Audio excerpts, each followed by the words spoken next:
YouTube. Sorry, folks, I'm 2 or 3 minutes late. Hello there. Anybody there? Okay. Cheers to you that have arrived nice and early, or at least on time.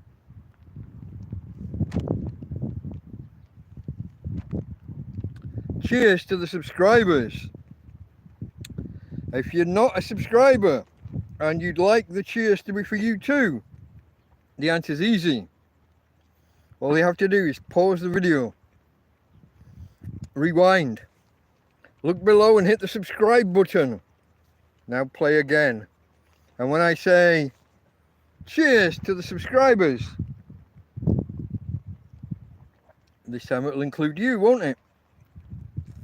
It's that easy, folks. It's that easy. Okay. This is Delta Mike, down and out in Torrevieja. Delta Mike, that's me. Down and out. Homeless. A tramp. A hobo. A person of no fixed abode. An indigent person. A person who lives rough or on the streets. Or in my case, in a field. Torrevieja, that's a city on the southeast coast of Spain.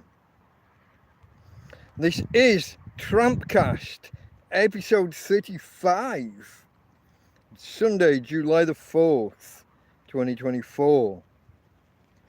And it's been a week, folks, hasn't it? It's been a week. Oh, where do we start? Where do we start, guys? I'm just gonna have another drink, because why not? I know every time I touch a drop, I lose 2 subscribers. Can't help you. You're gonna have to put up with it. It's what I do. Okay, guys. As I said, this is TrampCast episode 35. And while we just give it a few minutes while we wait for the latecomers to arrive, I do the numbers round historically. Although I didn't really fully prepare this yet. I've only really got the one fact. So, 35 on the periodic table, bromine. Symbol Br. Volatile red and brown liquid stroke gas, depending on temperature. And its name literally means stench. Its name actually means stench.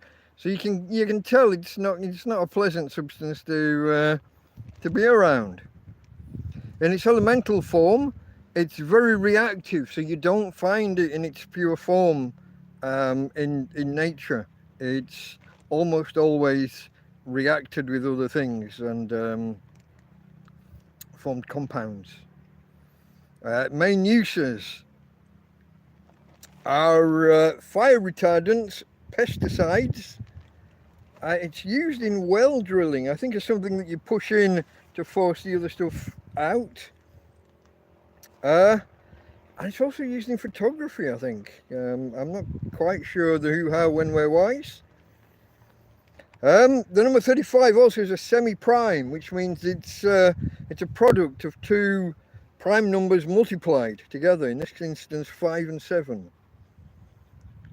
That was the numbers section. Okay, folks. A little bit of housekeeping. Thumbs up if you haven't already. I see that there's a few of you out there and there's a lot less of you actually hit the thumbs up yet. Come on, give a tramp a chance. Give a man a fair break. Thumbs up if you can. Perhaps consider subscribing if you haven't already. And share this out there. Tell the world how fantastic I am. Me. I know. Not really. But It's one of these things that YouTubers say, isn't it? So you got to at least think about it. Oh, I see the words hello and I can't. Is that Jasper? I think that's Jasper. Hello, my friend. That's my friend Jasper out there. I think it is anyway. I could only just see, I couldn't really make it out fully. Again, I'm in the sunshine, aren't I? Oh, what have I hit? I've hit none for the chat. I've hidden the entire chat. That's not what I meant. Oh, can I undo it? Live chat. Here we go. But of course my pinned message is right across my face on the entire stream. Not quite what I meant either. Well, there's some more chat there that I can't.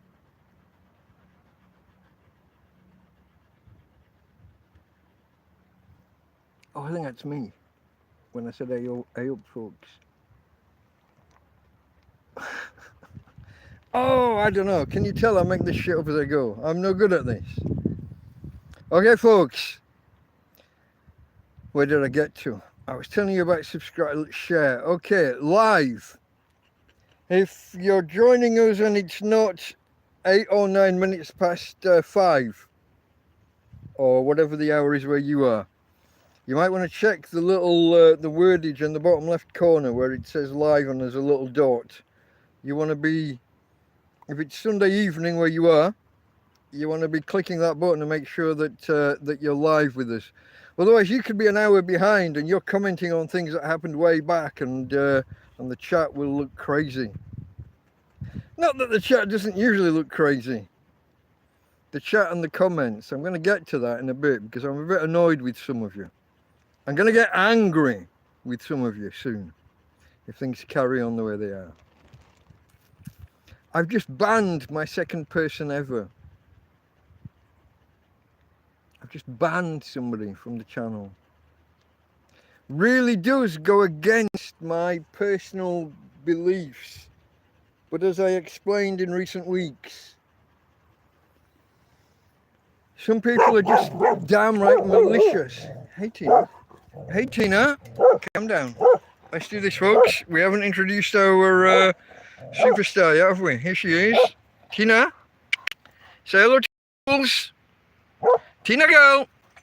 Say hello to the people. This way. Way. There's my girl. There she is. For better or for worse, there she is. Mainly for worse. Oh, really? She just decided to be sick or to burp something up. I'm not sure what happened there. We'll go back to me. The better looking one of the duo. Said nobody ever. Okay, folks. So like I said, I've just banned my second person ever from the channel. And I'm happy enough with that decision. It's taken me a long time to come to terms with that power, that ability. It does go against my own personal beliefs about free speech in general. But if you're just going to come here and just call me names, then you can just fuck right off.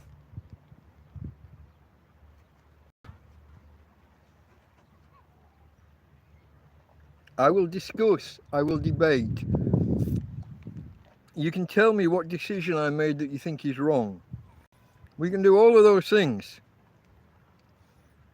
But if you just start throwing around profanities and just calling me names, bye. Fuck you. My channel, my rules. Okay. So, we did the show, we did the live. Okay, at the end of the stream, YouTube will private the video automatically, and I will need 2 or 3 minutes to go in and just to set it public again. So just bear that in mind. If you're watching it, if you're behind, if you're not fully live and it goes off, give me a minute. It only takes 2 or 3 minutes. I go in, I set it to public, I add a couple of keywords to the search terms, and I re-enable the video. Just needs a minute or two. Okay, folks, we've done the numbers already. So next up is the thanks, the thank yous. This is the good stuff. These are the people that have helped me over the last week or so. So I want to start by thanking Sven, my friend Sven, who was here a few weeks ago. He's back in Sweden now, but he sent me a donation on via PayPal, which is very nice. Thank you, Sven. That ain't cheap, as we say when it's the amount that he sent. That ain't cheap. It's really appreciated. This does bring me to one of the people who just gave me shit today. The guy says that because I'm asking for donations, that this is a grift, that this is a con, that this is just me milking people for money. I will remind any one of you, the PayPal account was created because one of you guys asked me to. I didn't want to go that route initially. It's worked well. It's been useful. It's been brilliant. But it was a subscriber that asked me to create the PayPal account so they could help me in the first instance. So anyone who thinks that the fact I've got a PayPal account means this is all a grift and that I'm just out to milk the viewers, mate, it was your decision. You asked. I say, if you can't afford it, if you don't want to do it, if you think this is a grift, don't send anything.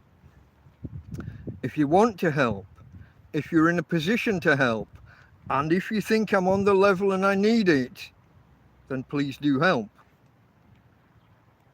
It's that. It's just that. It's only that. I don't know what more to say. It's your choice. I'm not making you, but it was the subscribers. It was you guys that asked me to do the PayPal thing. Now the bloke today was throwing in my face the fact that there's an Amazon wish list out there as well, which I'd more or less forgotten about, and I'm not sure I even promote anymore. It never, the Amazon wish list never worked out. I never had a single item from it. So if you're going to throw in my face the fact that I've got an Amazon wish list, which again was added in response to a request from you guys, from subscribers, from viewers, I don't know what to tell you. Apart from the fact it's defunct and I don't even maintain the list, it was your call. It was you that asked for it. Sue me. If you don't want to give, don't give. It's that simple. But anyway, my mate Sven sent me some money. I want to thank Karen as well. For those of you that don't know, messages inbound while I'm broadcasting.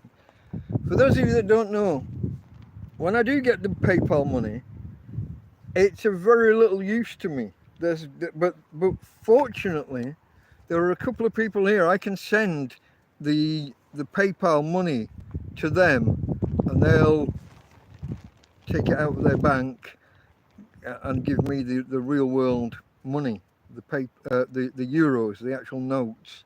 And Karen's one of those people. Now, a couple of weeks ago, I thought I had enough to justify exchanging 50 euros. So I said to Karen, "Can you bring me 50 and I'll send you the PayPal money?" But I'd misread the amount I had in my account. Just to let you know, I will, if she gives me 50 euros, I will give her 55 to cover her accounts in pounds. So she's going to lose some in exchange rates, in fees.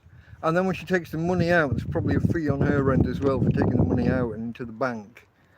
So I try and cover that. And also there's a PayPal fee for me because her account's in pounds, not euros. I paid €2 this end. So I thought I had enough to cover 50, but when it came to it, I didn't quite. and I asked her if I could just wait until my next donation arrived, and had got enough, and I could then fulfill my obligation. So she'd already given me the cash. Her and her husband had given me the cash, but I was light on my side, which I wasn't happy with, and it was an accident. I misread the amount I had in the account one night, but she was happy enough, and so now, so when Sven sent me some money earlier this week, I was able to clear the books. I was able to settle things with Karen. So thank you, Karen and family. I know that you're out there. I know you're watching. Although you're probably at work, so you maybe can't respond. But to Karen, in the I don't know how to describe it, north of Humberside, East Yorkshire. I'm not sure what the correct term is nowadays, but you know where you are. You know who I'm talking to. My friend Karen. And more thanks, Anthony. My friend Anthony. I did a separate video on this one, which has kind of taken off a little bit. That's I think we're on 17 or 1800 views for the video from Thursday. Well, I did 2 videos on Thursday, and hey Tina, quiet. I did 2 videos Thursday. One just on the cliff tops, and that's been watched about 100 times. But then I did one as the police left, and a little bit after Tina, no, a little bit after Anthony left, and then the police came and went. And that one's had 1700 views, and this is the one that's bringing me the stick. Because people.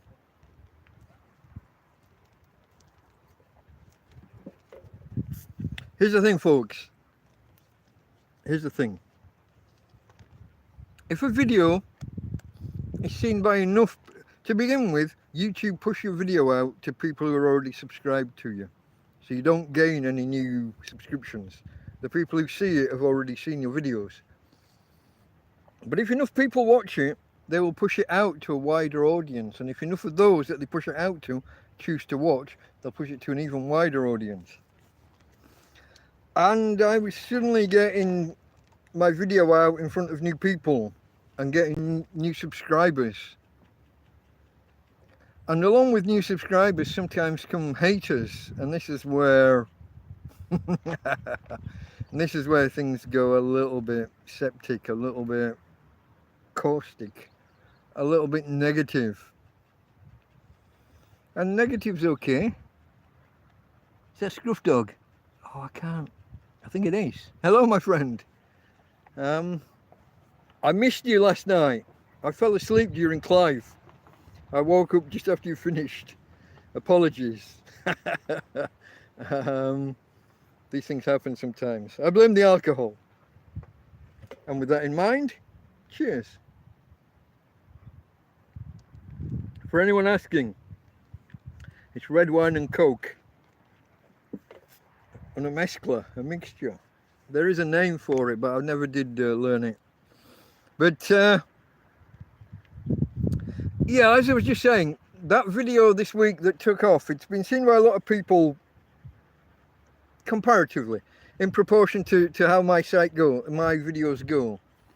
Once my videos start reaching 500, 600, 700 people, they start going out to new viewers that have never seen me before. And that always brings questions and sometimes some negativity. Some people just make assumptions. Some people just want to spout off and look clever to their friends. That's alright. You go be clever. Just don't fuck about with me.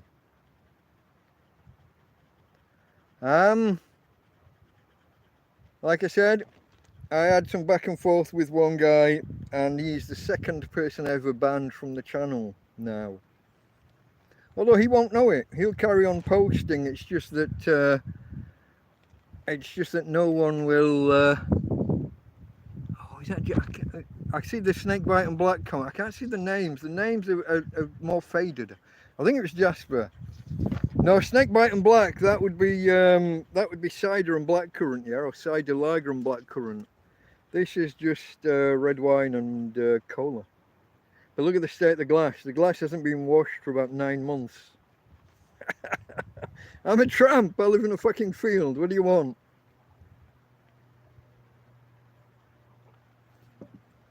Until now, water's been difficult to come by.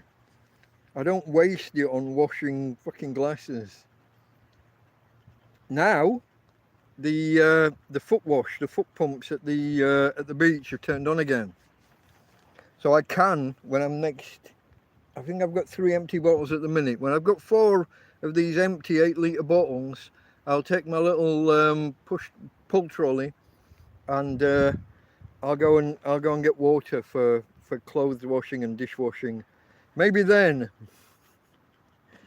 I'll wash the glass.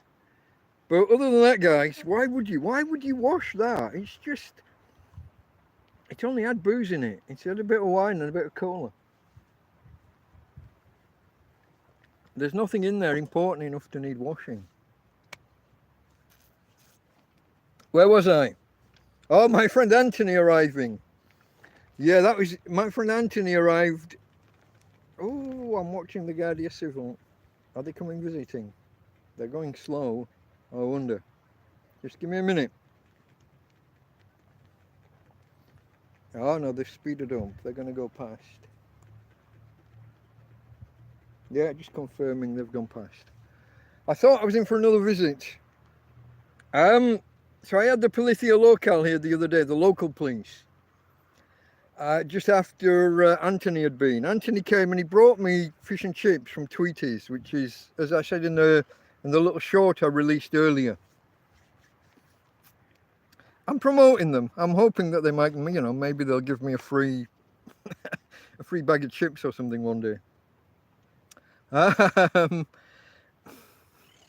They are, honestly, without being funny, they are the best fish and chips in town.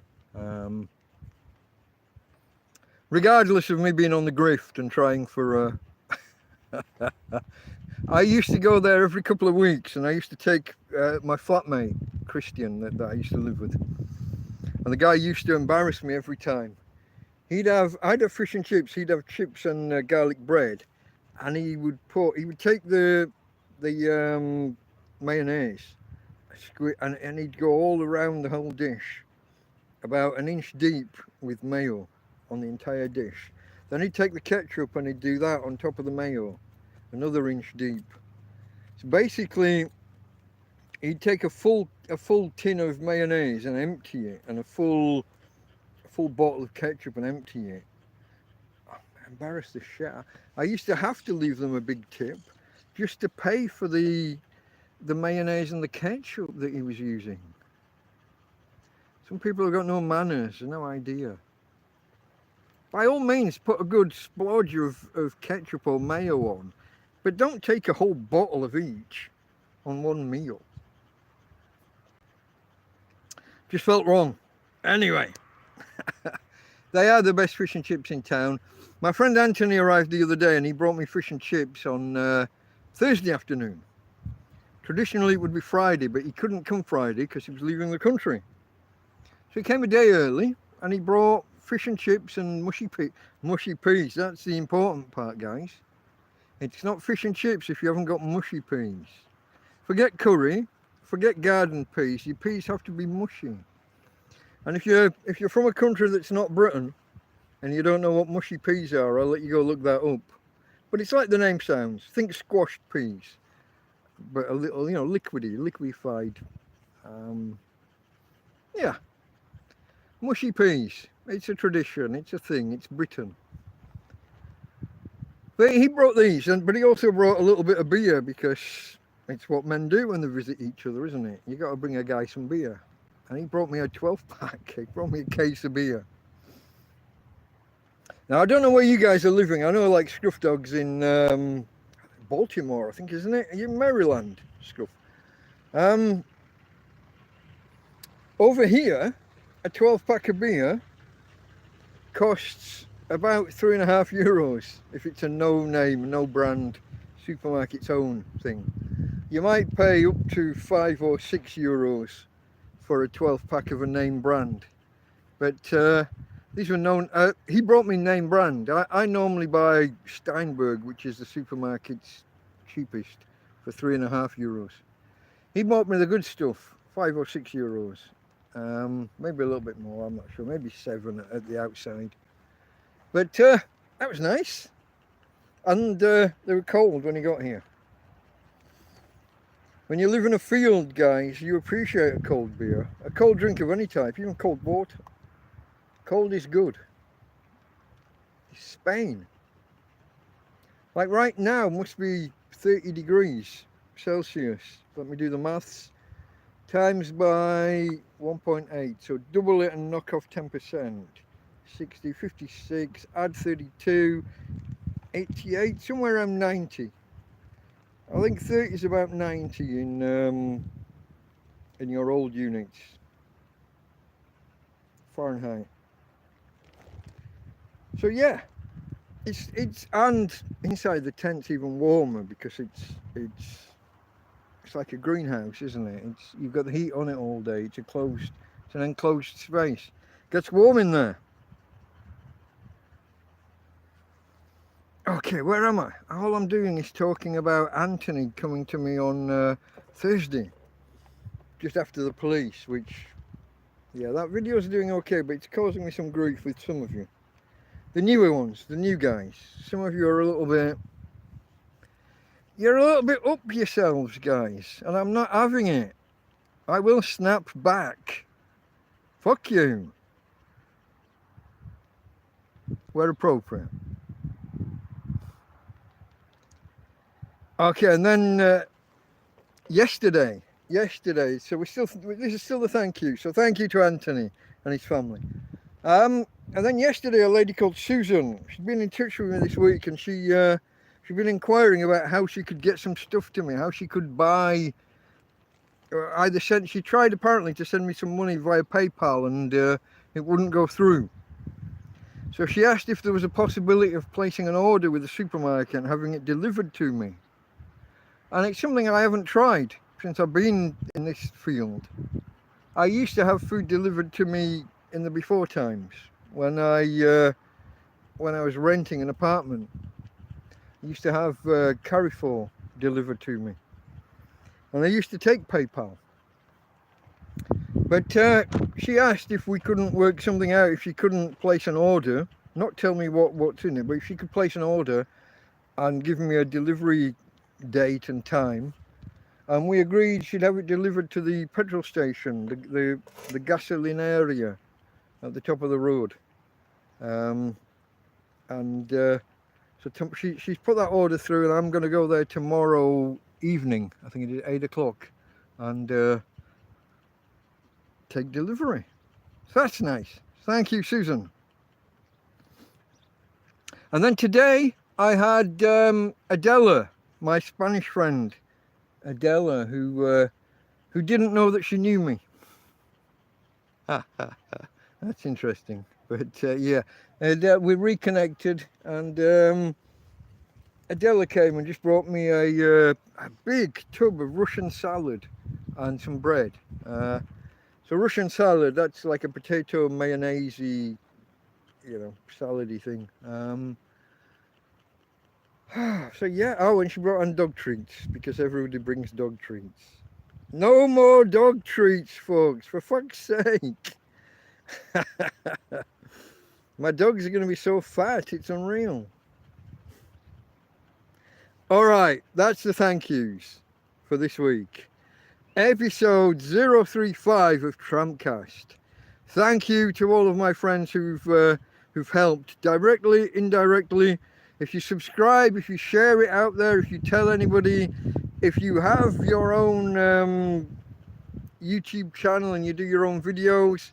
My friend out there, Scruff Dog, gave me a shout out last week, which helped tremendously. Got me through the 950 barrier. We're now on about 96. Where are we now? 965? Don't know. We're headed on up towards 1,000, folks. Any help would be appreciated. Let's get to 1,000 and get things moving properly. Thumbs up would help if you haven't already. Okay, folks, as I said, I'm losing my nose. I'm sorry, you're wobbling. You're on an unstable... I'll show you what you're perched on. I think you've seen this before. Oh, it's not taking my click. Take my click, No. Okay, no. I'll have to tell the camera. You're perched here. You're on a laundry bin and a chopping board and a pan and then the phone stand. Phone wouldn't take the click, so I couldn't point it in the other direction. My phone's falling apart, guys. It took its second bath. Was that the week before last? I put it down to fill the dog's water bowl, and then the dog knocked the chair and the phone just slid inexorably. I just watched it like in slow motion. I tried reaching for it, but it was too fast for me. But it crept down and off the edge of the chair and into the bloody dog bowl with all the water. I had it picked up within about 2 seconds, but the SD card hasn't been the same since. Charging has been so slow. Everything is just so slow. If I connect the charging cable and have the screen on, if the phone's on, it loses power more quickly than it's gaining it from the charging cable. Even at night, when I've got the brightness turned right down, it's charging so slowly. There's going to be some corrosion or damage. I don't know if it's the battery. I don't know if it's the connectors on the USB port. I don't know what it is, but obviously electronics and water don't mix. We all know this. We all know this instinctively.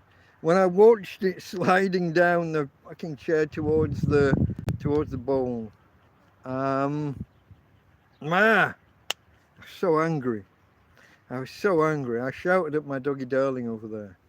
Don't get me wrong, love it a bit, but I still get angry with the bugger sometimes. Don't I, darling? Daddy loves his girl, but she is damage and destruction. And my phone is even irregardless of the latest incident with the water. The different layers of the screen, the different laminates, I guess is the word. The different layers they're starting to separate. I get this thing where the phone stops reacting, like now, where I can't it won't take my click, it won't react until I press the whole screen or maybe turn it off and on again. It's only, how old is it? It's less than 15 months old. It's about 15 months old, I'd guess, the phone. But I'm not living in the best environment ever, am I? And we've had a couple of mishaps, and it gets dropped, and I'm in a field, you know? It's not exactly carpeted. When it drops on the floor here, it's dropping like fucking rock and stones. Tina girl, no, no. Hey babe, no. Tina, no. Nice people walking fast. Tina's okay. It's okay. She's defending me. She's defending me from the nice people that are walking past. Glass is nearly empty, folks. I'll have to go for a top up shortly. Okay, that was the thank yous. That was the thank yous, wasn't it? With Susan and then with Adela. Okay, folks, how far in are we? 36 minutes. 34 minutes since I started. I was a couple of minutes late getting going, wasn't I? Shall we begin? We begin, as we usually do, with themes for the week. Themes for the week. And these are pretty much the same as they've been, I guess, for the last couple of weeks, on the whole. Friends, Anthony, Adela, other people that stop by the camp, or people that walk by and give a wave. Just a simple wave. Some people like this, you see, just drive past and just turn their heads the other way as they get here, and it's a little bit ignorant, a little bit, you know, it's alright. They don't have to be my friends. It's nice if someone gives you a nod and a wave, though, instead of just looking the other way and pretending you're not fucking there. But yeah, no, the friends who come to the camp, Anthony and his family, they've brought me a couple of cases of beer over the last couple of weeks. They took me out one night for beers at the German bar around the corner that I'd until recently never been to before. Despite listening to their music every night, you know, I'm on top of them. They're literally 30 or 40 meters away, but I'd never been there in my, what was it, 21, 22 months in this site. So yeah, people who take me out. My friend Ismo, who went home for his mum's funeral, he's coming back in the next week, I think Wednesday or Thursday, and I think he's coming back Wednesday, and the plan is we're gonna have a few beers on the Thursday, because that's what men do. We drink together, we talk, we chat. He was here when his mum, you know, when he heard that his mum died. I don't know what else to say about that. Ismo, we were thinking about you last week, my friend, and we're still thinking about you. Everybody here, I hope, will join me in wishing Ismo all the best, and his brother and sister, you know, the whole family. Yeah, and Karen, who's on chat every day, you know, telling me all about what's happening with the football, even though I haven't watched it. I watched my first half hour of football from the Euros yesterday.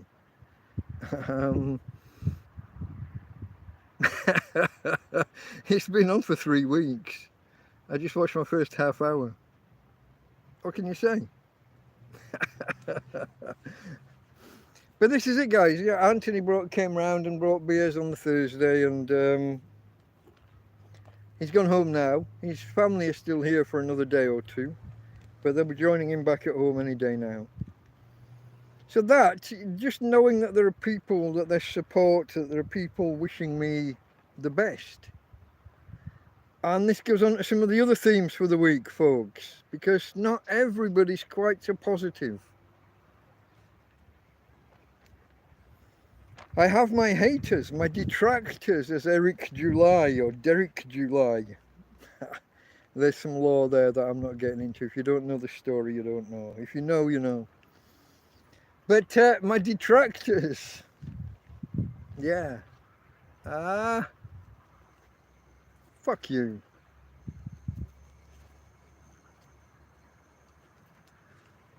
That's all I'm going to say about them. They're out there, they exist, and I care less and less about them with each passing moment. It's been a battle. Since beginning YouTube, I've wrestled with some, well, like I've said before, I've wrestled with my own beliefs about free speech. I believe everyone should have the right to voice their opinion. You want to tell me I'm wrong? That's great. You want to tell me that I made a bad decision on this day or that day, when I did this, I got it wrong. That's all right with me.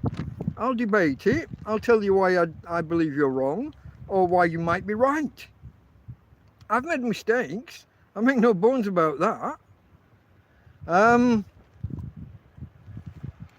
But if you think I have to put up with you coming here and calling me all the cunts under the sun, then no, fuck you.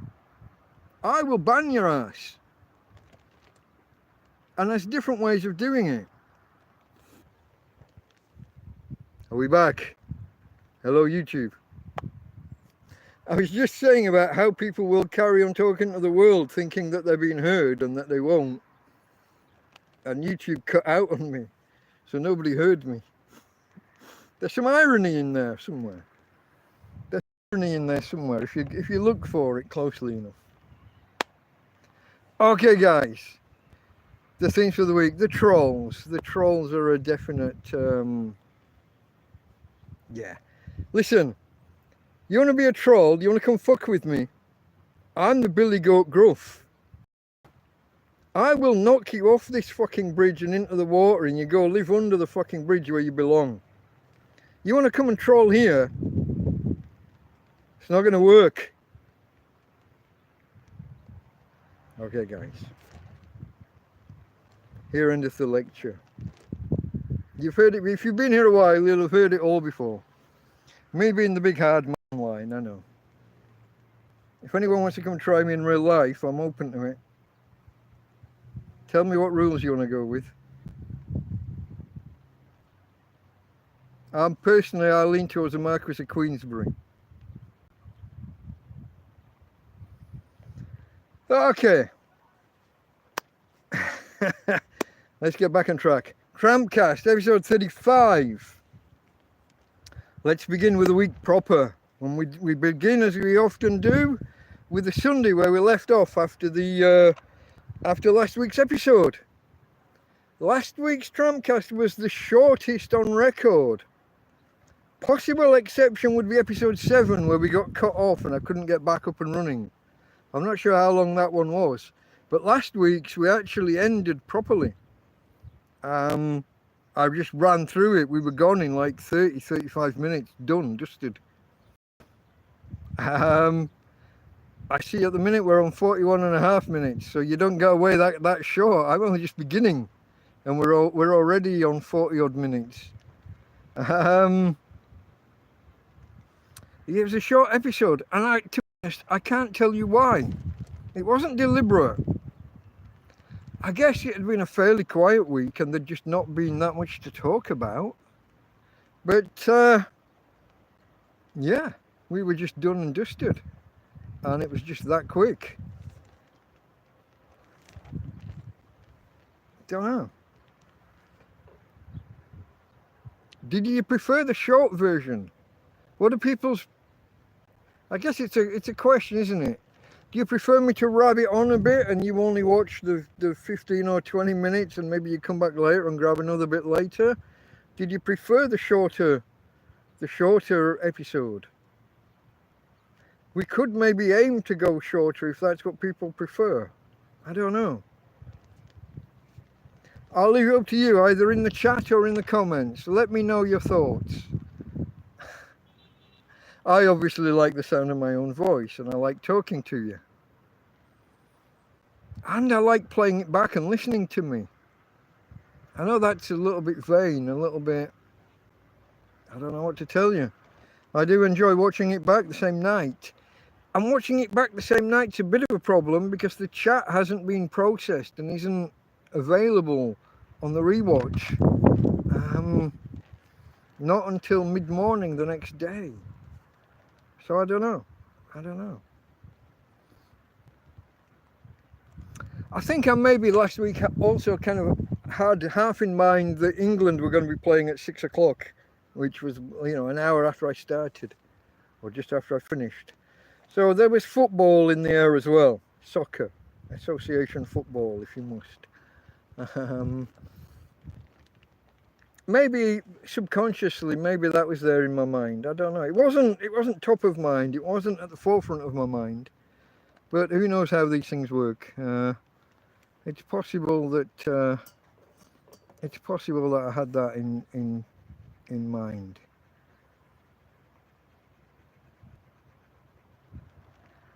Later on as well, there was another match to be played later, and my doggy. Whenever it was Spain that was going to play, whenever Spain play, there's a chance of fireworks afterwards. When Spain win, sometimes when Spain score, there'll be a volley of thunderous fireworks. So I have to protect my girl. She sits in her corner petrified, and if I can get her out of her corner onto the bed, if I can cuddle her properly, then she does a little bit better. Hey babe, we had fireworks last weekend. See whether the phone's accepting clicks at the minute. Nope. Fucking thing. Really? Sorry folks, you're stuck with me. Let me do this. There's my girl. There's my girl. Love her to bits. She's panting though.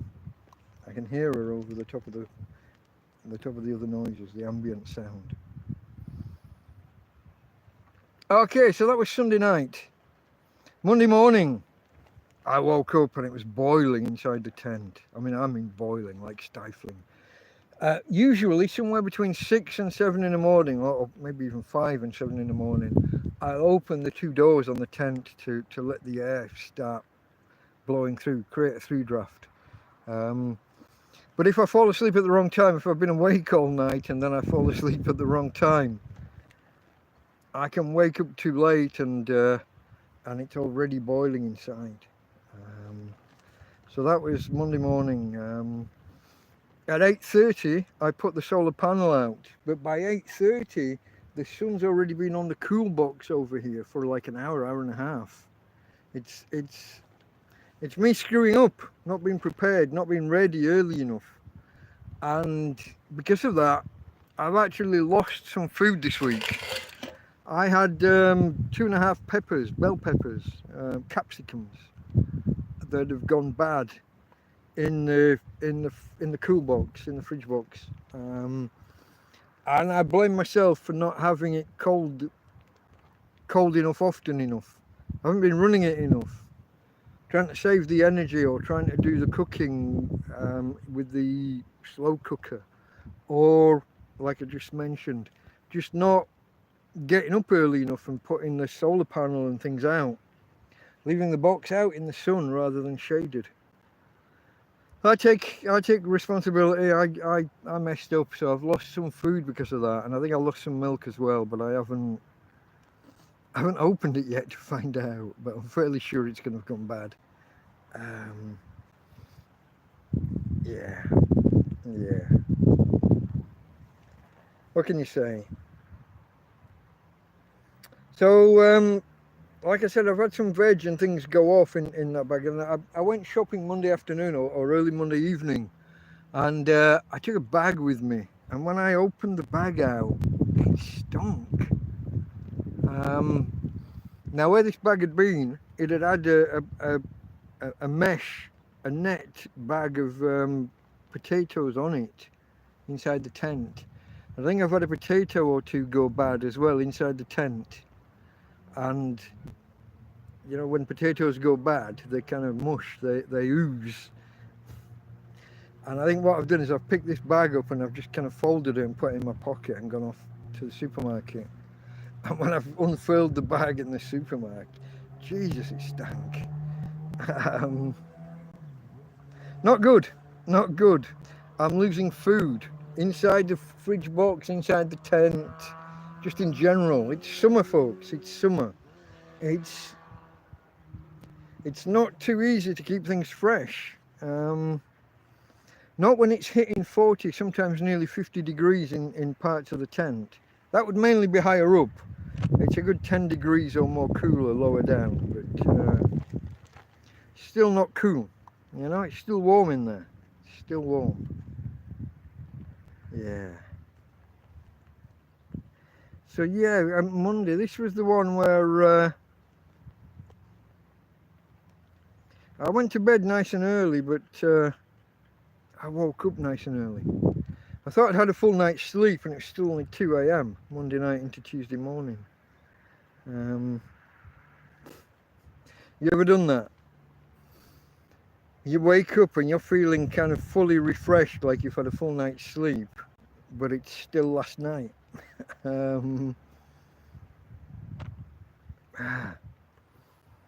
What do you do? So I had an idea. I thought I'd try something. It's suggested by one of you guys, a few of you actually, over the months. A few people have suggested that they like the sound of my voice and that they think I would be good at reading an audiobook. And I've resisted temptation. I've poo-pooed them and said there's more to reading an audiobook or making an audiobook than just reading the words on the page. You have to be able to do voices and characters and intonations and stresses and things that I'm probably not that good at. But I happened upon a copy online with Project Gutenberg. I don't know if you know Project Gutenberg. Highly recommend it. Their aim is to put out every book available If it's a book that's out of copyright and that's in the what you might call the public domain, although that's not technically a legal term, but anything that's out of copyright, they want to put out there for everybody in every format they can. So it's in text files, it's in PDF, it's in Kindles, whatever Kindle's format's called, it's in audio books, it's in whatever. But I figured I'd take a copy of my favourite book in the world, Three Men in a Boat, Jerome K. Jerome, or as he was called at the time, sarcastically by the press, Harry K. Harry.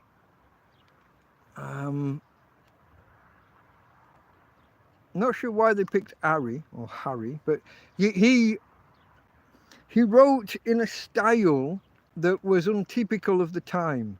He wrote for the common man rather than for the educated elite. And we're talking about in the late 1880s or early 1890s. So 130 or so years ago. And the K stands for Klapka, apparently. I mean, I've got no idea what kind of name that is. Jerome Klapka Jerome. Don't know. Harry K. Harry. But I figured I'd take my favourite book in the world, and I read out the preface and the first chapter, and I didn't do too bad. There are a couple of stumbles over my words. It needs a little bit of editing, and I've no idea what kind of video, what to do with it other than the audio side of things. But I'll probably put that out in the next few days and see how it goes. And if anybody wants me to carry on and do the next chapter and the next chapter, let me know. Failing that, it can just be an introduction to the book and people can listen to it and decide whether they want to go and download the Project Gutenberg versions. I always think it's often worth reading the first chapter or two of a book to see, just stick with it for the first chapter, see if it's for you or not. A lot of people just never pick up a book. Give it a go. See how you go, see how it fits with you. Like I said, it's from 130 years ago, so it's not exactly contemporaneous. But it's not mushy. It's not a Wuthering Heights or it's not a Bronte Sisters. Try it. If it's for you, give it a go. If you ask nicely, I might do the next chapter. Or you can just download from Project Gutenberg. I'll give a link when I post the video. Or audio, or however I do it. I've no idea what to do on the video side of things. But leave it with me, guys. We'll see. But this was Monday into Tuesday. I did the audio book, or chapter 1 of the audio book. And then I sat down to watch a chap called Nick Ricator online. Now, I've talked about Ricator law in the past. He does excellent commentary on legal cases in America. I'm thinking in particular of the Johnny Depp case and what was the young lad called who shot 3 people in self-defense? Crossed state lines with a weapon, blah blah, according to Anna Kasparian. Can't remember his name. Oh, that's going to annoy me. But he did excellent coverage. Nick Ricator did excellent coverage of that trial anyway. And but just recently he's been caught up in his own shenanigans. It turns out him and his wife have been, let's say, swinging. And they moved the nanny in. And then there's been allegations and things. So this guy's been trying to get back online and get back on track and talk about other legal cases rather than talking about himself. And it's been a bit awkward for him because all the super chats are coming in and people are just asking, for the more salacious stories, the more salacious side of things. So I felt a bit sorry for him, but hey, if you live the lifestyle, you're gonna have to take the flak, I guess. But because he's in America, he's on the East Coast. His late night show is usually, I think it's 11 p.m. his time, but it's 6 a.m. our time. But just lately, I've been waking up for it, and he's either not been doing the show, or when he has, I've been falling asleep because it's bloody 6 a.m.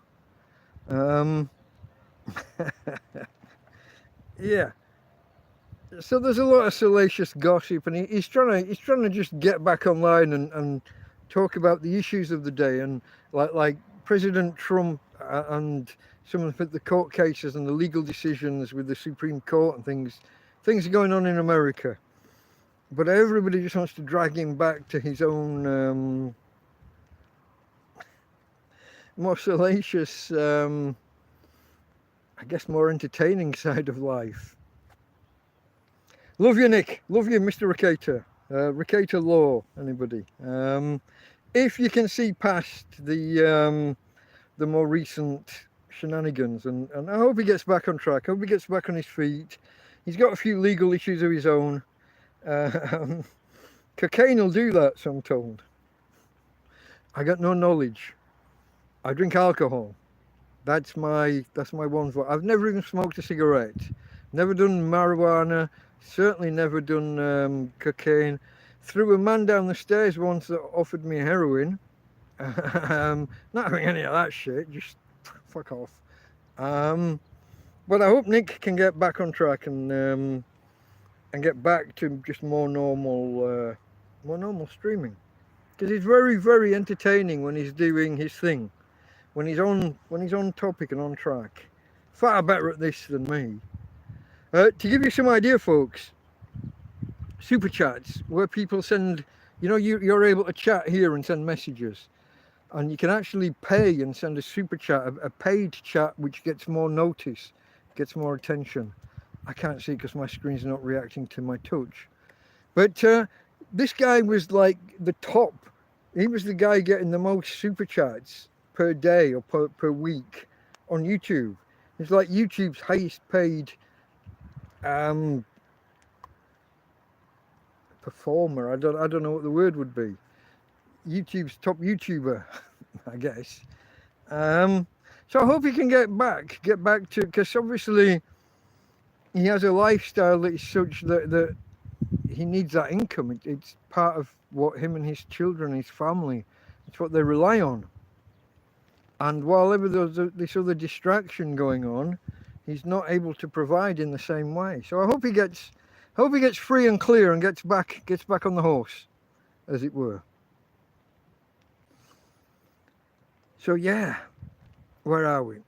So another hot morning. Yeah, I told you about the ice box, the cool box, and Tuesday morning I put jacket potatoes on to cook, and I do it different this time. I've tried a couple of times in the past. And this time I packed the potatoes in the tin foil, but I also put tin foil inside the lid of the slow cooker and put the lid back on. Makes a big difference, big difference. This time we have real success. Instead of taking 2 days to cook jacket potatoes, they're done in kind of half a day. Big difference. Had an issue though. I haven't told Karen this yet. I don't know if she's watching. The slow cooker has an English plug. She brought it from England. So I've got to have an adapter. And the adapter snapped in half. The front face came off and some crap fell out of it, and I can't work out how to put it all quite back together again properly. Now the bit that's come out is just a lump of plastic, probably just insulation for something. But I just pushed the front faceplate back on and plugged the plug in and made do. It's a little bit whoa and a little bit way. When your electrics are missing a big chunk of plastic that's probably an insulator. I tried, I twiddled with it, I looked at it, I toyed with it, I tried putting things, I can't see how or where. The shapes just don't, it's like having a piece of a jigsaw, but the shape doesn't match any of the holes that are, don't know.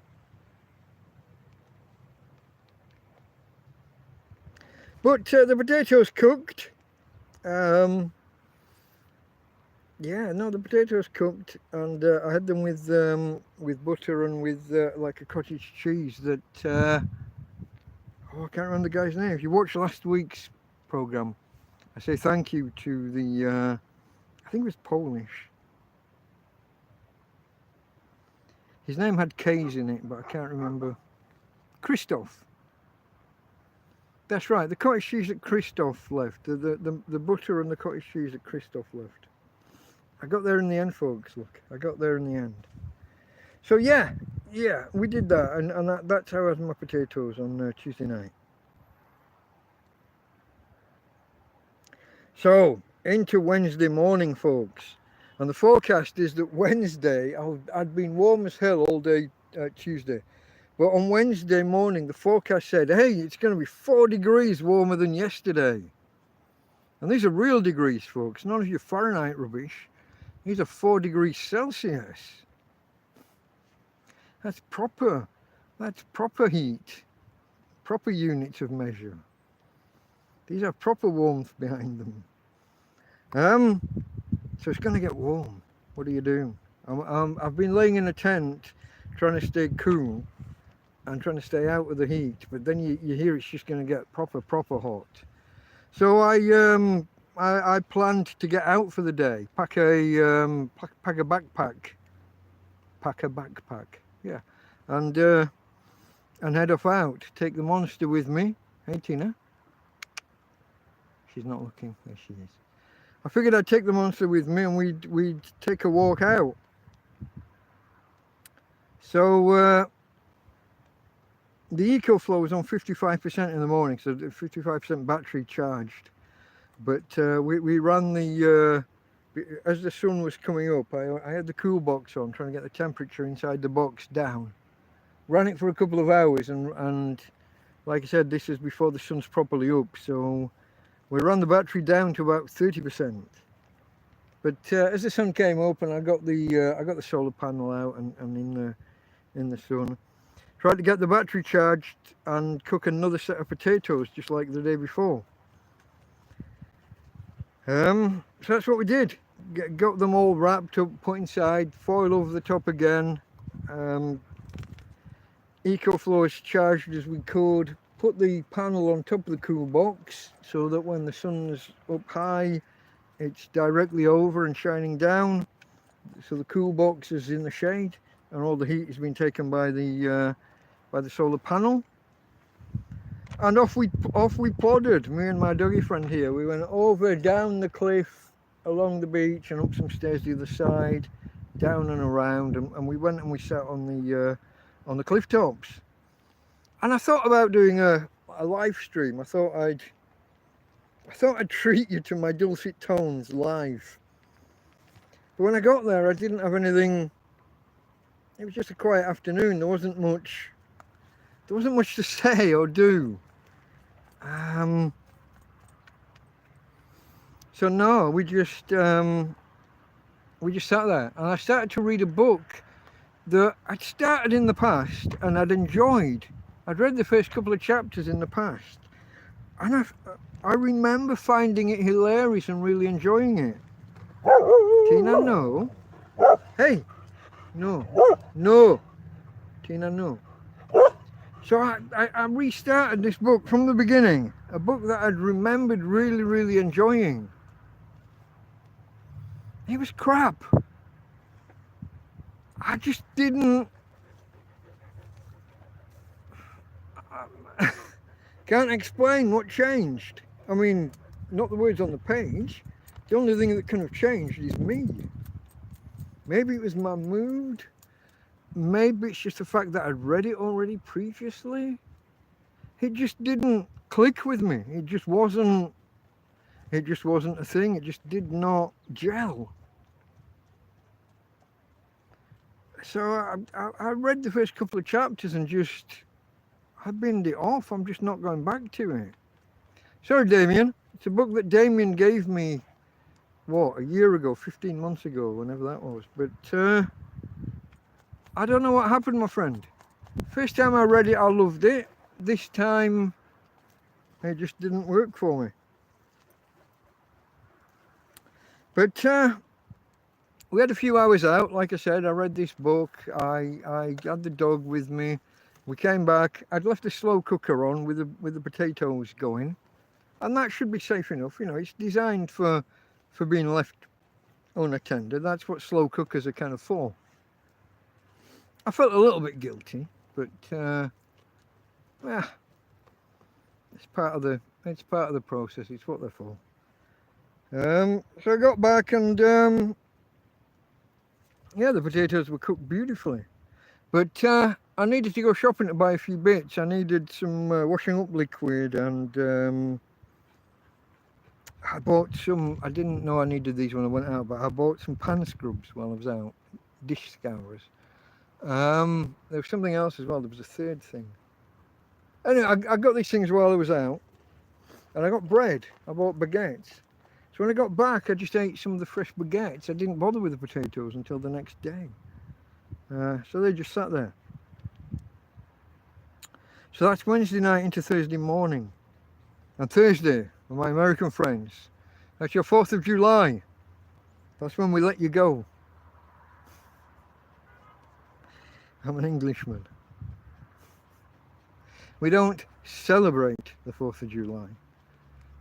We commiserate you on it. The door's always open when you decided you've had enough of this little experiment and you want to come back. We'll be here waiting for you. The door's always open. Okay, I know, I'm pulling your plonker, but...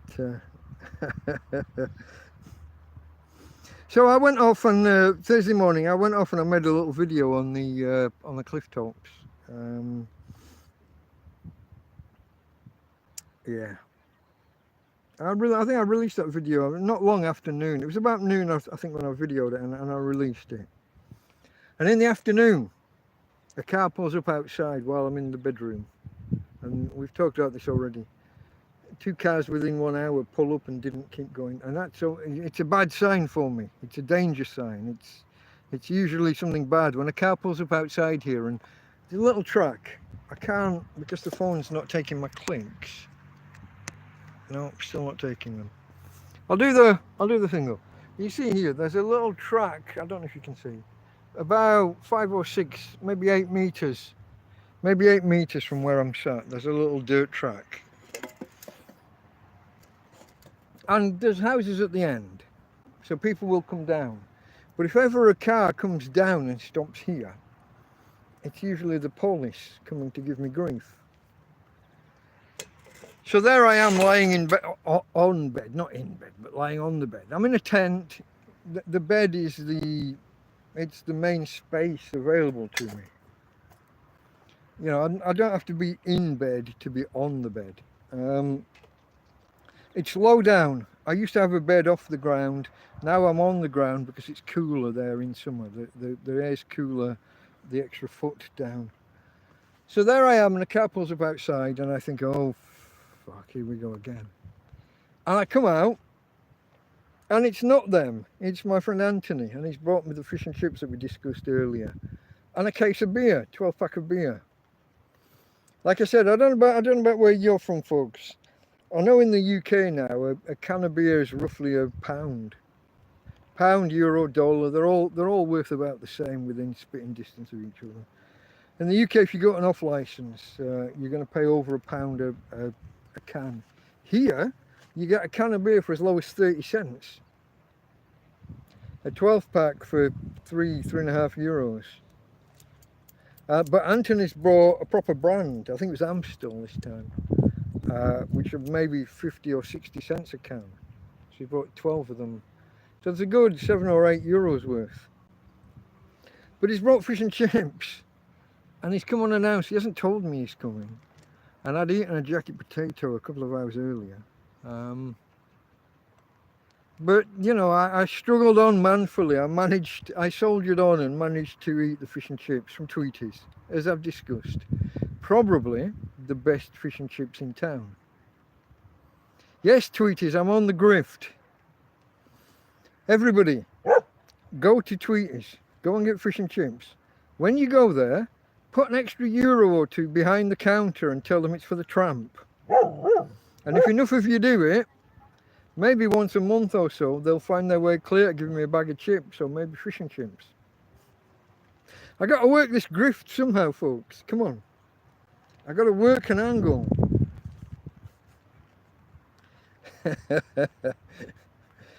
If I've been accused of being on the grift, I might as well actually get on the grift, don't you think?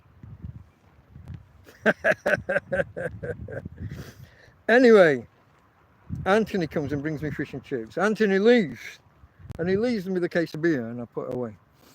And within 10 minutes, I've got plod on my doorstep. It's been a month since they were last here. The last time they were here, they brought the most senior guy they could find with all the gold braid, and he wouldn't connect with me. No eye contact. He wouldn't interact. He wouldn't speak with me. He spoke with people who spoke with me, kind of Chinese whispers, passing messages down along the line. So that was a month ago. They came, and then they specifically, I was told, the Guardia Civil came 4 days later, and they were they told me they'd specifically been sent by El Jefe, by the boss of the Policia Local. And when they couldn't do anything either, they said that they demanded my name and details, and they were going to go and get a judge to do paperwork to evict me, if possible. 6 weeks later. I've been here 21 months, guys. If they could get rid of me before now, they would have got rid of me before now. My very presence here is a sign that they can't get rid of me. So every time some new plod comes along and tries that you can't camp here, I say, I'm not camping. Camping by definition is a leisure activity. Camping is something that you do short term, for a weekend or for a week, or maybe for maybe for a couple of weeks at a push. But it's a leisure pursuit. It's something you do for fun. That's not this. I am homeless. I have nowhere else to go.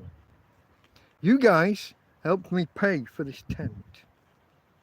Contributions from you and a very generous donation from my friend Karen, who I had to force to let me pay half of the value of this tent. And the other half, the half I paid, was from you guys, from donations from you. Put it this way, I had 3 or 4 people within 1 week want to buy me a new tent. You guys paid for this. Your contributions, your help, together with Karen and her family and their massive donation.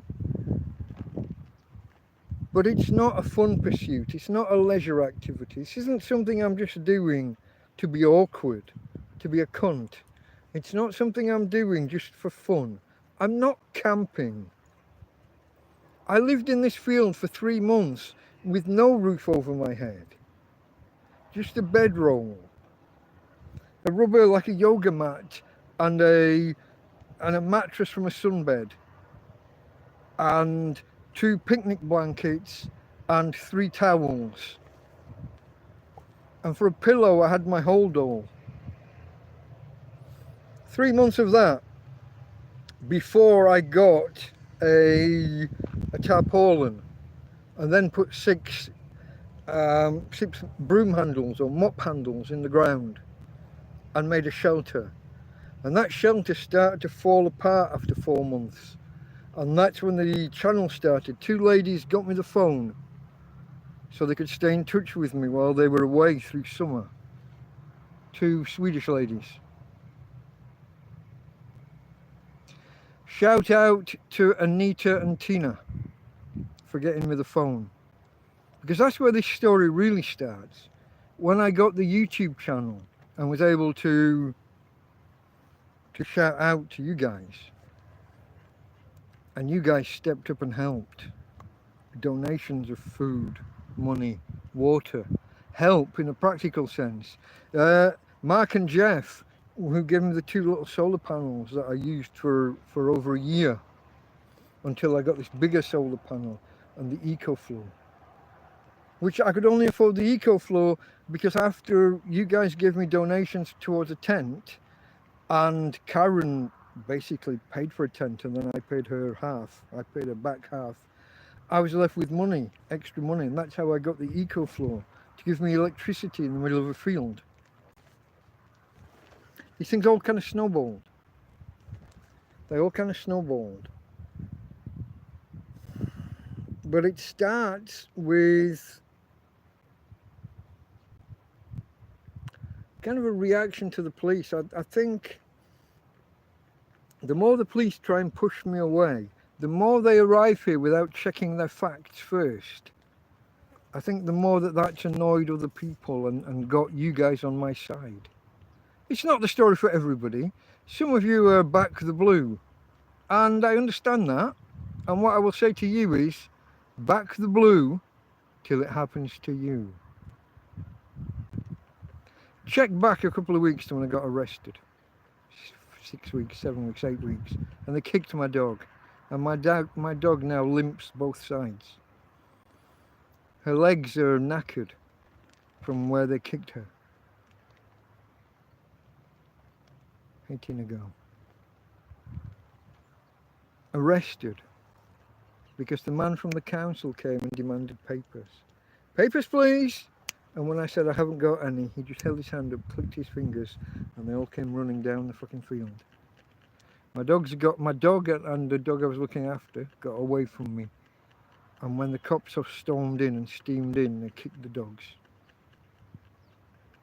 Back the blue till it happens to you.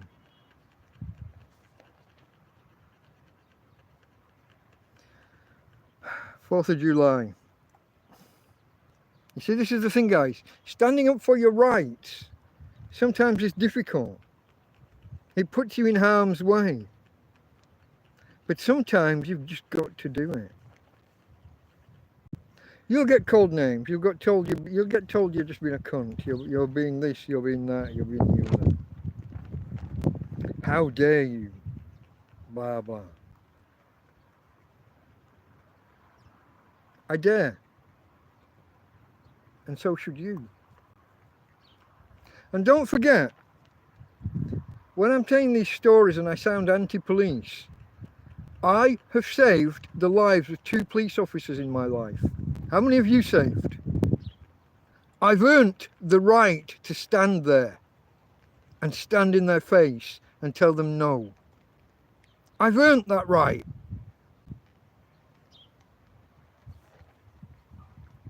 Have you earned the right to question me? To automatically assume I'm the bad guy and I'm in the wrong? Did you see the episode where there was just as I started the camera to start TrampCast, there was a car crash on the top road. Within seconds, I'm on my way there to see if I can offer assistance to anybody. It turned out that it was something in nothing, and everybody involved departed as I got on the scene. I'm not the bad guy. I step up, I step in. I've earned the right to question authority, though, I believe. Don't just assume that I'm being a cunt. I'm in a bad position. I'm in a precarious position. Things are not all great. I live in a fucking field with rats and mice and stray cats and the odd dog running through.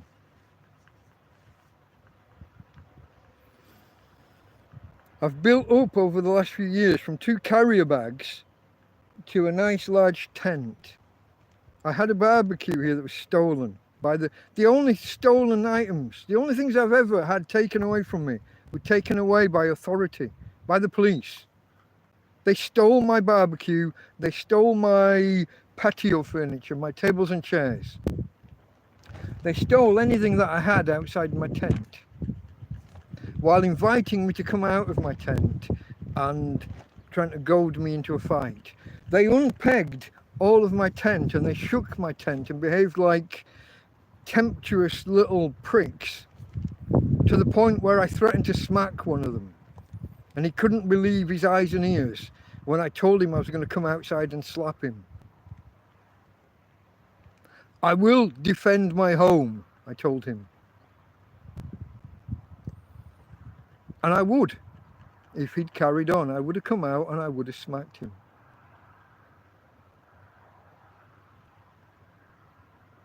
I have a right to defend my home.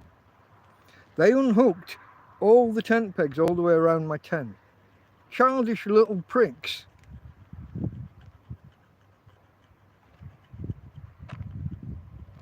Don't assume that I'm the fucking bad guy. Go back, watch the other videos. All of the videos, there's a playlist to do with me and the police. Tramp versus cops or something I called it, I can't remember. But right back, all of them are contemporaneous notes made in the immediate aftermath of a police interaction.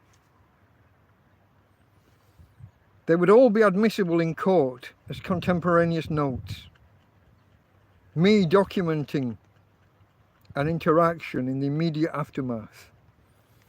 And none of them show the police in a good light. Right back to the first one. That my first arrest here, where they emptied my pockets and just threw my fucking belongings in the road. Explain that. Tell me that I'm the bad guy. 2 days later I find my fucking belongings in the road or in the hedge next to the road. How'd that happen? In a civilized society where the police are the good guys. Back the blue till it happens to you. Go back and watch it. Then tell me that I'm the fucking problem.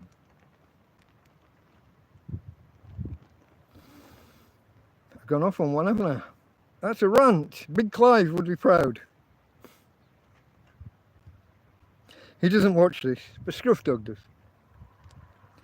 Okay, folks. Independence Day, the Yanks. Cars outside, police arrive, Anthony's been. Where are we now? He's brought the beers, he's given me the fish and chips from Tweeties. Love Tweeties. Go to Tweet. If ever you're in Torrevieja, Avenida de la Mancha, that's the road with the roundabout and what's called the needle. The big, what's a needle? A big pointy thing at the bottom of the hill. Go to Tweeties. Tell them a Tramp sent you. Maybe leave a tip or an extra euro or two and tell them it's for the Tramp.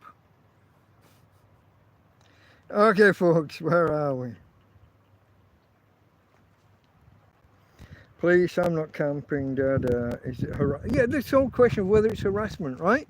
You can be, if you do something, if you annoy somebody twice or maybe 3 times, you can be done for harassment, which is defined as a course of behaviour, which usually requires 3 or more events, but can be defined as little as 2 events. 2 events is harassment. How many times have police been here now? Serious question. If I'm on private land and the owner hasn't done a denuncia, hasn't done a police report, hasn't complained, so I'm not doing anything wrong. Nobody's complained, no foul. The owner hasn't, the land isn't fenced off, it's not signposted as private, no trespass. He owns it, I'm not disputing his ownership, and I'm kind of parked in one corner of it. And he's not complaining. If 2 or more interactions is harassment, and I can list 20 interactions from one particular body, why is that not harassment? different individuals within the organisation. But I've had El Jefe here, I've had top man. How is this not harassment? So that's something I'm maybe going to chase up in future. Next time, guys, next time.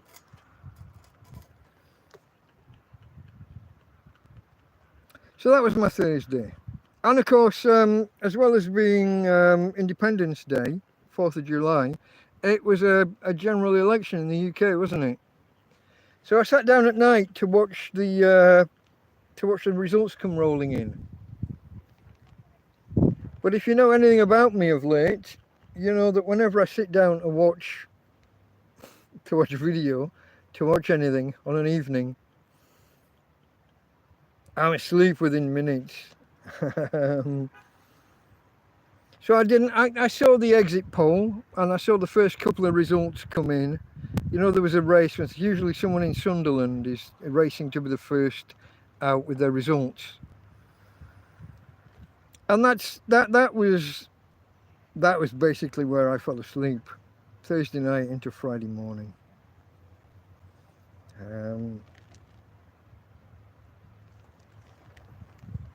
So Friday, my doggie wakes me up really early. Like before 7 o'clock, she's licking my face and barking and whelping, and she wants to go out. So we come outside and we do the doggy walk thing. I put my solar panels out, and I go back to bed and try and get an extra hour or so. But my video from the previous day, my video about the police, the hello one, it's starting to take off. It's not just got 100 views or 150 or whatever. It's starting to hit 300, 400, 500. It's starting to motor. It's hitting 40 or 50 per hour. And it's getting in front of new eyes, new attention, new eyeballs. People who don't know me. People who don't know the story, don't know the history, the backstory.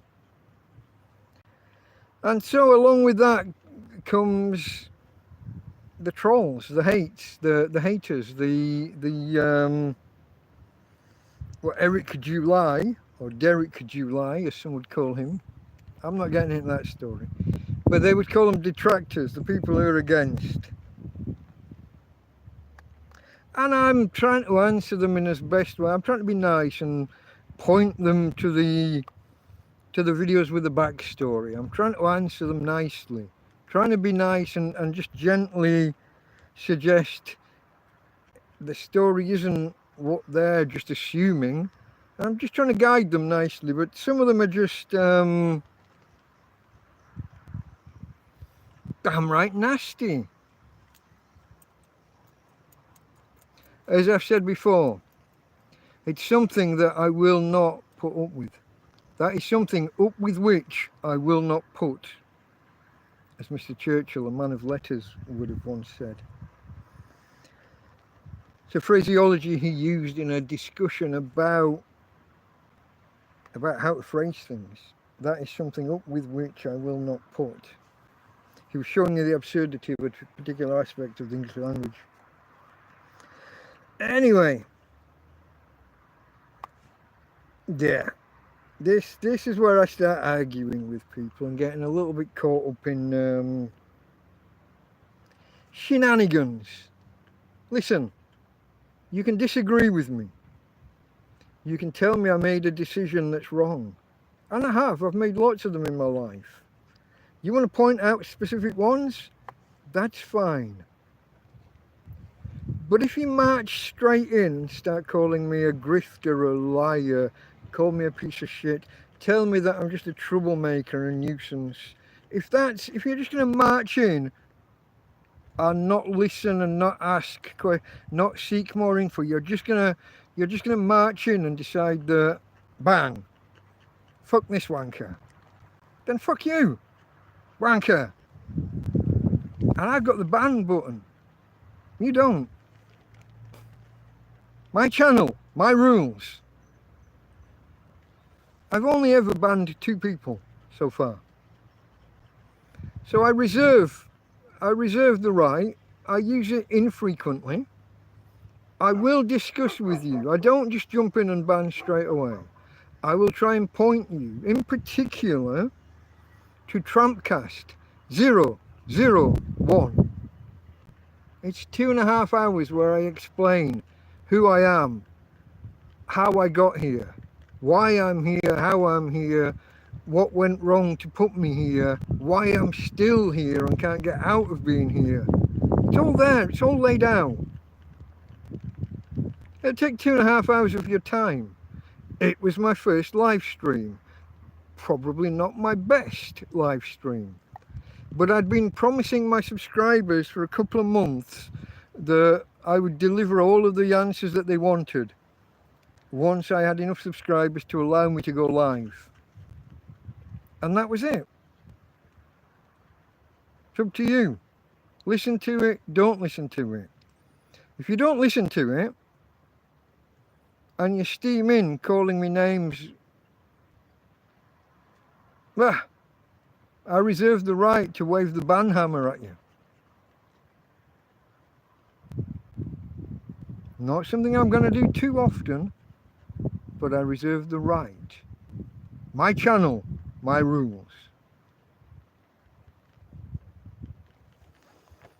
Okay.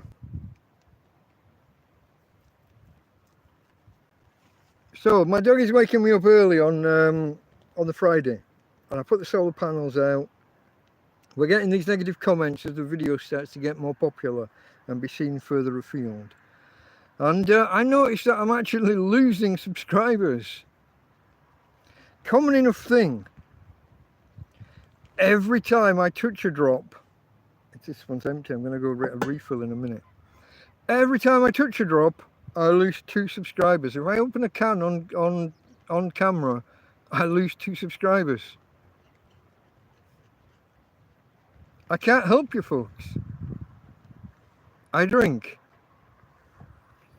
Not as much as some of you would make out, but I do like a drop. And when I've got enough cash, or if some's been donated, I'll have a drop. Some of you are Puritans. I don't know if it's because you're in the deep south in the Bible Belt in America. I don't know if it's something else. I don't know if you just think that, oh, he's homeless, therefore he shouldn't drink. I told you before how cheap booze is here. You get a 12-pack for €3, €3.5. If somebody wants to donate €3 to me, €3.5 for beer, and they tell me go get beer, I'll get beer. I do my best to honour people's donations. If you donate and you say not for beer, then of course it doesn't go on beer. But if someone sends me something and says get yourself a pint or 2, or get yourself a bit of beer or a bit of wine, I reserve the right to go and get a bit of wine. If that offends you, you're on the wrong channel. Go away.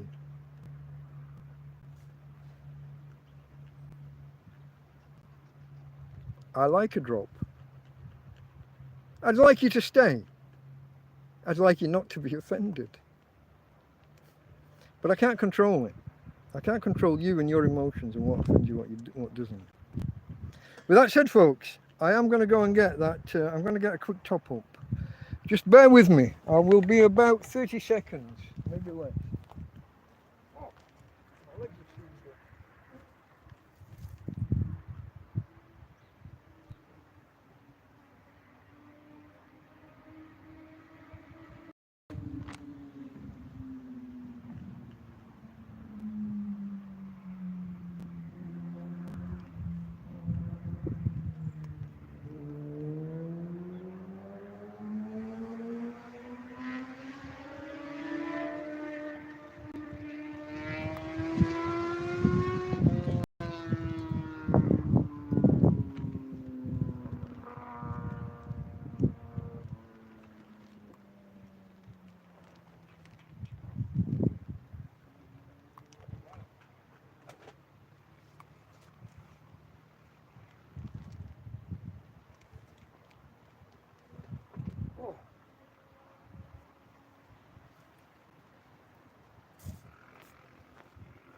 And we're back. Oh, sorry about that. My legs have kind of seized up from sitting down here. To the subscribers,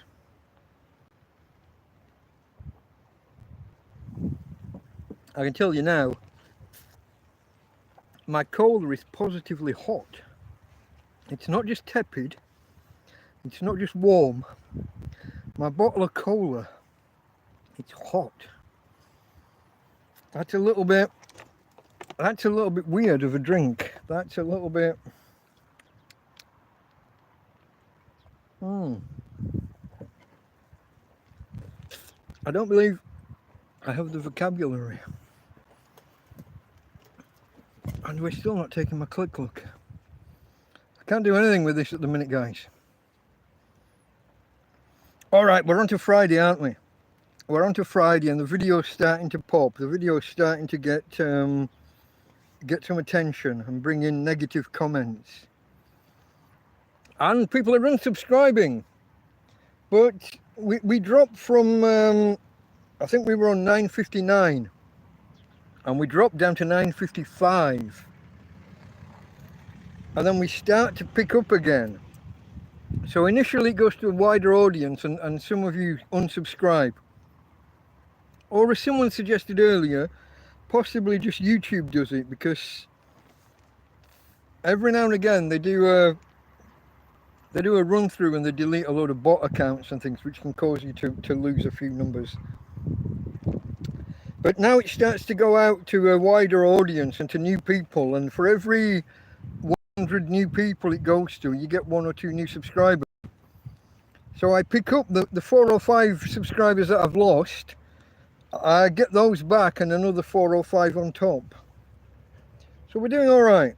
We're doing all right. This is Friday and on towards Saturday. Friday night tights. Missed it entirely. Absolutely missed the entire fucking program. Favorite program of the week, and as usual, I saw none. I didn't see a minute of it, I don't think. Not a minute. I woke up just as it finished. It's becoming a pattern, because I did the same Saturday night with Big Clive and Scruff Dog. I saw the beginning of I missed the beginning of Big Clive because he's on Twitch now. And it takes me a little bit to remember and to adjust and to load the right app. I missed the first 5 or 10 minutes. But I fell asleep halfway through Clive and then I missed Scruff Dog on Saturday night. It's becoming a pattern, guys. It's becoming a pattern. I don't stay awake on an evening when it's a video that I really, really want to see. Fly crawling in my hair. Okay, so Saturday, what else happened Saturday? So the video was still really, really motoring. I was hitting 40 or 50 views per hour. And getting new subscribers, like I say, and the odd nasty comment. But I've been contacted a couple of days earlier by a lady called Susan, and she tried to send me some money via PayPal, and it had not worked, and I don't really understand how or why. I reiterated the friends and family thing rather than a if you don't do the friends and family, it goes through as a commercial transaction. Then we have to answer emails about shipping numbers and, you know, things that don't exist. You have to pretend that you're sending packages. Too much hassle. But anyway, she asked if she could send if she could place an order with one of the local supermarkets, and I could have it delivered here in the field. And of course, coming up with an address that will work and that will be acceptable to the various websites She decided on Repsol, the petrol station, the gasoline. What do you call them in America? Gasoline station? I don't know. In Spain, gasolineria or something like that. So she used the Repsol address, and the delivery's coming tomorrow evening. I'll have to go and get. I don't know what she's ordered for me, but I'll have to go there and pick that up. So thank you, Susan. That's a lovely gesture. But I was chatting with her. Oh God. So I'm chatting with her, and Clive starts talking about something a bit risque. Big Clive Live on Twitch now, rather than on YouTube. And Clive starts talking about, have you seen this woman, the hook toy or something they're calling it, coughing up a grolly and using it as a lubricant while masturbating a guy? Was basically, she lost her job. A young woman lost her job for talking online about sex. But everyone's talking about it, and someone had never heard of it, and I tried to explain on Big Clive, I tried to explain what people were talking about. Except I posted it in the chat to this Susan that's talking to me about delivering a basket of goods from Mercadona or Carrefour. Fuck. Embarrassing.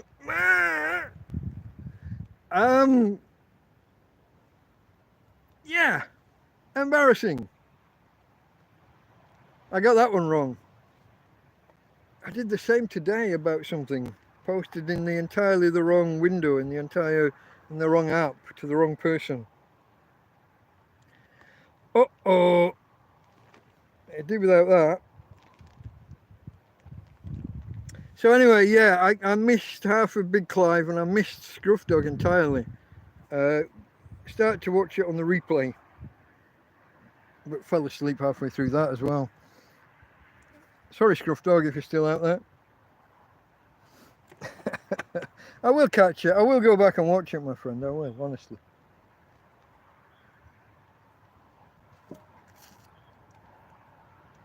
So that was my Saturday, guys. That's just kind of up to date until today, and today nothing really happened until Adela came and brought me some food. She brought me the Russian salad, the potato and mayonnaise and carrots and sweet corn and whatever else you put in a Russian salad, and a couple of bits of bread. Most of the days, just look. That's where my Sunday goes. It takes me 3 or 4 hours. It takes me 2 or 3 hours to feel in the mood to do it. I have to prep myself and get in the mood to move my notes from on the phone and onto paper, and to research the numbers and just get ready for it. And then I've got to actually do it. And then I've got to get myself keyed up and ready to talk to you. Because you wouldn't believe it. I know you wouldn't believe it, but I am a quiet, shy guy ordinarily. If the people back home knew that I had a YouTube channel and was talking to you lot for nearly 2 hours at a time, they wouldn't believe it. I'm the quiet guy in the corner of the pub, in the bar, in the corner. Just the quiet. He's the guy over there reading the paper or reading the magazines. Sat down with his New Scientist magazine. That would be me. Or with a book. Sat in the corner reading A Brief History of Time, as I did one summer in York. Yeah. A Brief History of Time. When was that? About 93, 94? Yeah, that was the summer while I started university, wasn't it? But I am just that quiet guy in the corner, reading the paper or reading a book, reading a magazine. Might get a little bit more talkative after 3 or 4 beers. Who'd have guessed? Who'd have guessed? Let's see what I've got written down here for Sunday. Oh, here's one. So first thing this morning, fucking Labara. Me and Labara, it's a real love-hate relationship, this. So Labara's my phone company. They're my phone provider. I get the text and it says you've got 81 gigabytes left. Don't worry. Unused gigabytes are stored. They roll over. It's saying this in Spanish, but I'm giving you the gist. They roll over. No, they fucking don't. Lying bastards. Their text tells me categorically, all your unused gigabytes roll over. No, they don't. Only the first 50 roll over.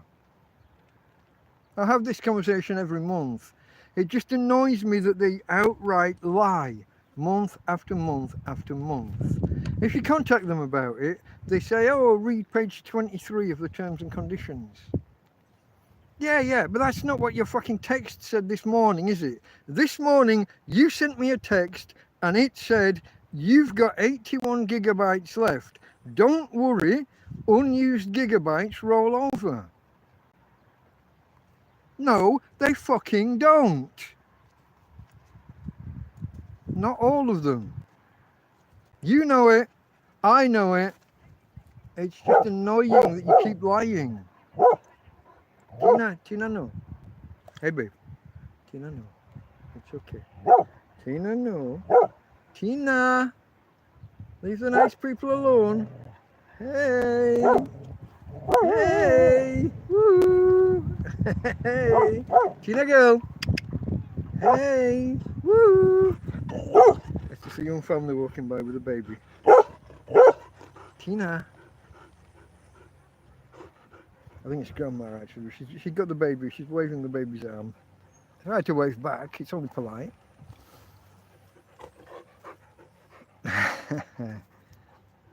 So today or tonight, my monthly subscription runs out with Labara. Fortunately, last month I paid for 2 months because it's the only way to keep it economical, because there's a charge on top of my payment. Because I'm paying from PayPal, there's an extra fee because I go through a third party. So the only way to make it, let's say you're going to pay an extra £5 because you're paying by PayPal. You don't want to pay that extra £5 every month. So I paid for 2 months at once, so the extra £5 is shared between 2 months worth of payments. So I'm all right. I got Labara. I got my phone bill covered for at least the next 4 weeks. It's 4 weeks. It's not even a month. That's the other bastard thing that they do, where it's only 28 days, not a calendar month. So that they get 13 payments in a year. Tina girl. Tina.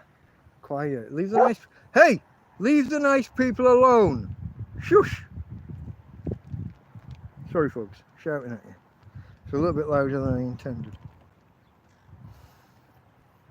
Okay. So I got a couple of notes here. Yeah, I got the one about the Labara.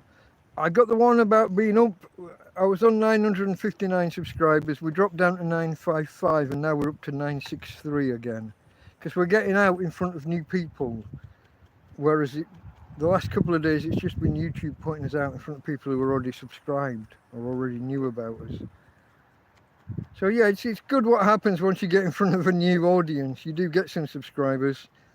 You do get a few trolls as well though at the same time. And to you trolls, as I said before, I am the fucking Billy Goat Gruff. I will meet you head on, I will headbutt you and put you back under the fucking bridge. Try me. For the rest of you, I'm the normal nice guy that you always thought I was. Don't worry. I don't bite. Unless you ask nicely.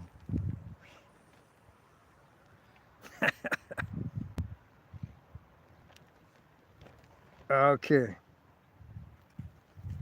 I said about earlier I'd released a short. I did a 60-second video today as like an advert for Tweeties. The There's no agreements in place. Don't take this the wrong way, anybody. I haven't got any. There's no actual advertising agreements in place. But my hope is that enough people go there, tell them that I sent you. Maybe you leave a tip of €1 or two, and maybe once or twice a month I can get a bag of chips or maybe a fish and chips or something out of it. I don't know. It's the grift. It's unofficial. There's nothing. There's no need to check boxes and say this isn't agreed. It's not a sponsored post. It's just a tramp trying it on. It's the grift. If I'm going to get accused of being a grifter, I might as well have a go at it. Don't you think? I thought. Okay. Yeah, I mean, that's it. That's where we're at. That's us up to date, folks. That's the week. That is the week that was. Coming up this next week, my friend Ismo will be returning to Spain from Finland. He's been home for his mum's funeral. I mentioned that he was actually here in the camp when he heard that his mum had died. So I feel obviously I feel a connection because he's my friend anyway, but I feel an added weight, an added responsibility because I was with him. You know, he'd been here the week before. You remember the video when he flattened the fucking chair? Oh, fuck. Oh, have you seen the video? Go search. Oh, Jesus. I might link it. I'll link it afterwards I'll do a fixed comment or put in the description or something. The greatest chair fail video ever. I can't remember what I called it, but it's something like that. My mate Ismo sat in it's a dining chair.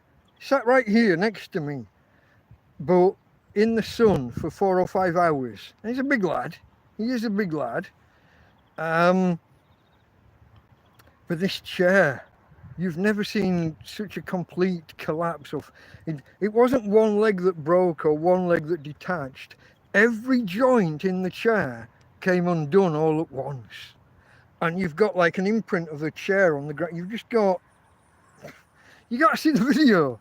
I mean, I had to help the lad up and oh, fuck. You have never seen such a complete discombobulation of a dining chair in one go. That's all I can say. So that happened one week, and then the week after he comes here, and then hears that his mum's died that morning or that day. He's gone home, and they've had the funeral, and he's about to come back out. So I'm going to see. I think he's coming out on Wednesday. I'm going to see him Thursday, and he says he's going to bring some Finlandia beer. He's going to bring some Finland beer.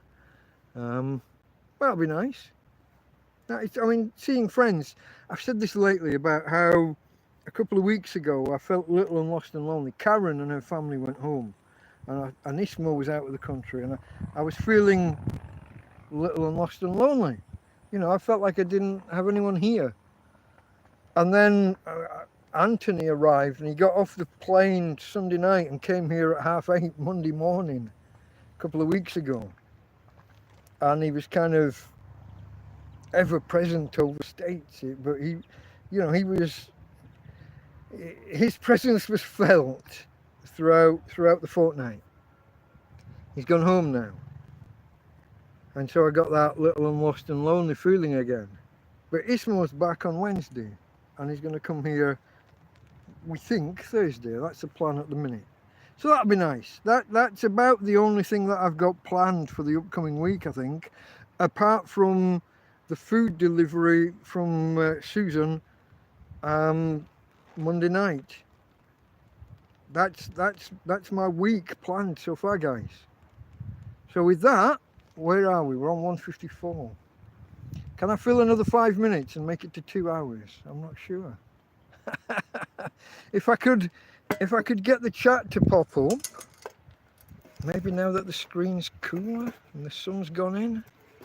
No. Maybe I can press on the screen and make shit happen. No. Oh. I got a nasty message. It was wanting to I got nothing, folks. It's just not working for me. All right, I think we're done. I don't think I can prattle on for another 5 minutes. If you haven't already, give us a thumbs up. After we finish, maybe you might consider sharing it out there on Twitter or Facebook or whatever else, wherever you kids hang out nowadays. I haven't got the fucking foggiest. I'm just a sweary old bloke. Share, like, subscribe if you haven't already. About half of you that watch this haven't subscribed. Please consider it. It helps. It helps me anyway. And I'm a fucking tramp living in a field. Why would you not want to help me? What's wrong with you? What kind of people are you? You want to help really, don't you? You want to help really, I know you do. You're nice people, I can tell. I can tell. That's why I salute you. Okay, folks. After I end the stream, it'll go private for 2 or 3 minutes. I'll need a little bit of time to log into YouTube and to make the change. Give me those minutes and it'll be available. It'll be public again. You can go back to the start and watch it from the beginning if you want. I shall myself shortly thereafter. Waving at the nice people. I want to do the whole from Tina thing, but I can't reverse the camera. So, from Tina. And from me, Delta Mike, out. It's reconnecting, you're live. No, go away. Bye.